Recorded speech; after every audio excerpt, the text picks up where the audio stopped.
نحمدہ و نصلی علی رسول الکریم اما بعد فاعوذ باللہ من الشیطان الرجیم بسم اللہ الرحمن الرحیم۔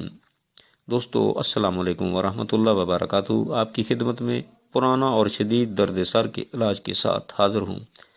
اس درد سر کی ابتدا تو نزلہ زکام سے ہی ہوتی ہے۔ مریض مختلف قسم کی ادویہ استعمال کرتا رہتا ہے۔ بعض ادویہ سے بلغمی رطوبات دماغ کی جھلیوں میں رک کر متعفن ہو جاتی ہیں، جن کی وجہ سے اکثر سر درد ہوتا رہتا ہے۔ بعض اوقات یکدم شدید چیرنے جیسا درد بھی ہوتا ہے۔ کبھی مریض درد کی شدت سے بے ہوش بھی ہو جاتا ہے۔ اس حالت میں عارضی ادویہ جو درد سر کو بند کر دیتی ہیں سخت خطرناک ہوتی ہیں، اس لیے ڈاکٹر حضرات آپریشن کا مشورہ دیتے ہیں۔ یہ مشورہ اس تکلیف سے بھی زیادہ خطرناک ثابت ہوتا ہے۔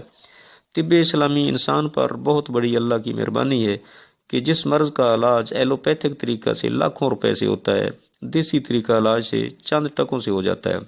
خالق کائنات نے سچ فرمایا، وَمَن يُؤْتِ الْحِكْمَةَ فَقَدْ أُوتِيَ خَيْرًا كَثِيرًا۔ اب اسی درد کو لیں۔ طب اسلامی میں درد کی وجوہات فطری طریقہ سے ختم ہو جاتی ہیں، ساتھ جو جراثیم جو اب کیڑے بن چکے ہوتے ہیں بھی خارج ہو جاتے ہیں۔ نہ سر پھاڑنے کی ضرورت، نہ دماغ کی جھلیوں کو چیرنے کی ضرورت۔ دوستو اب میں آپ کو نسخہ بتائے دیتا ہوں۔ سرخ مرچ 40 گرام، رائی 40 گرام، سفوف کچلا 10 گرام، کشتہ فولاد 10 گرام، کشتہ بارہسنگا 10 گرام۔ تمام ادویہ کو باریک کر کے پانی کی مدد سے گوندھ کر چنے کے برابر گولیاں بنا لیں۔ ہر 3 گھنٹہ کے وقفہ سے یا صبح دوپہر شام جوشاندہ استخودوس سے استعمال کریں۔ اور اب میں جوشاندہ استخودوس بھی آپ کو بتا دیتا ہوں۔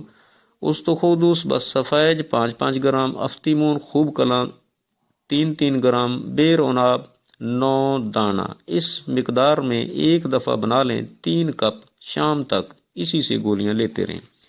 یہ علاج ایسے مریض کے لیے جس کے دماغ کی جھلیوں میں بلغم رکی ہوئی ہو یا متعفن ہو چکی ہو، پیشاب کم مقدار میں بدبودار بغیر جلن سے آتا ہو، درد سر ایسے ہو جس طرح کوئی چیز کاٹ رہا ہو، معدہ اور انتڑیوں میں ہوا پیدا ہوتی ہو، قبض بھی ہو کے لیے ایک نعمت ہے، آب حیات ہے۔ نسخہ نہیں، ایک راز ہے۔ میری یہ کوشش اور قربانی سے اگر ایک ہی مریض صحت یاب ہو جائے تو میں اپنے مقصد میں کامیاب ہو گیا۔ دوستو میری یہ ویڈیو اگر آپ کو پسند آئے تو میرے چینل کو سبسکرائب کریں، شیئر کریں اور کمنٹس دیں۔ ایک جادو اثر راز کے ساتھ پھر حاضر ہوں گا۔ اس وقت تک کے لیے اللہ حافظ۔ السلام علیکم ورحمۃ اللہ وبرکاتہ۔